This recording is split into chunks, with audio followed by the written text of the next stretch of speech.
Welcome to your physical assessment. We're going to go through 8 movements designed to give us insights on how your hip mechanics are and what areas you're lacking and what areas you need to improve on.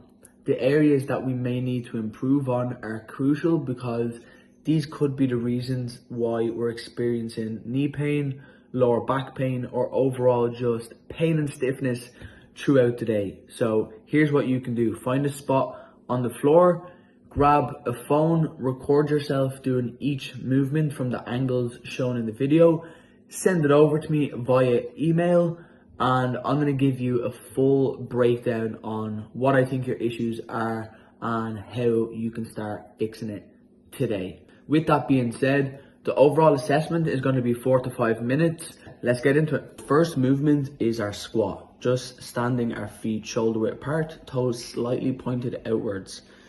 We just want to check our squat depth out here. What areas are affecting it? Is it we're tight in the adductors? Is it our glutes aren't being engaged properly, which is causing a rounding? Are we seeing the heels lift?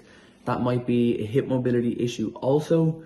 Let's see it from the back here, see if we can notice any hip shifts, see if one side is favoring the other. This could be a cause of lower back or knee pain. Then we want to just move into this runner's lunge position, or it's just a hip stretch. So if we have to come onto one knee, that's where we're at, that's okay. If you're able, hands to the ground, then we can lift that back knee up off the ground. This might be pretty tough for you.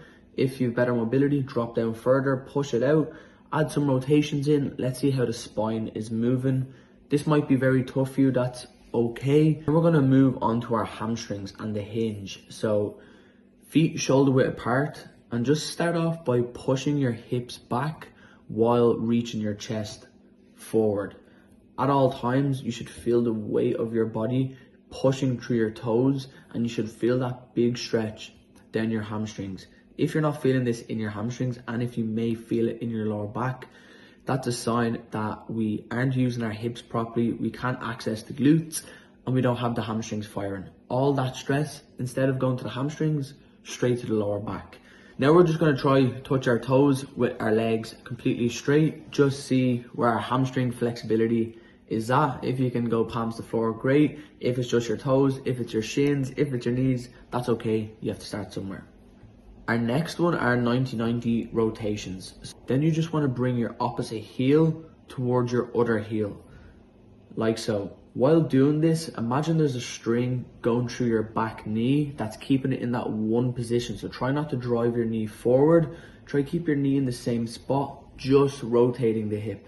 This might feel super crampy. That's completely normal. Now we're going to look at our 90-90 pigeon stretch, just to see if we can get those glutes engaged, or is it all through our adductors and our inner part of our hips.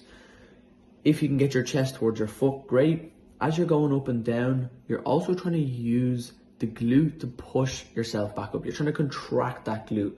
If you're able to go with your back leg straight, we can also do this to test how good the mobility is. But the main thing is we don't feel it in our knee and we don't feel it in our groins. If we feel it in our groins, we're just pretty stiff, that's okay. Then we're just going to go through an adductor stretch, butterfly. So sit up against a wall and try actively draw your knees down towards the floor, using your adductors or your groins to do this. If you have to use your hands for assistance, that's completely fine. Once we have this done, we're moving on to our ankles and feet with our Caesar stretch. Sitting back on the tops of our feet like this, stretching out our shins, our knees, our ankles.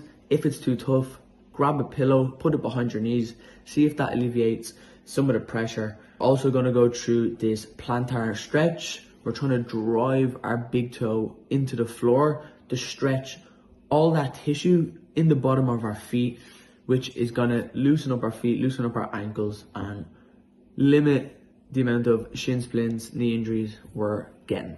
If you made it this far, congratulations. You're after taking your first steps to changing how your body moves forever. All you have to do now is send me over the videos you took. Get started.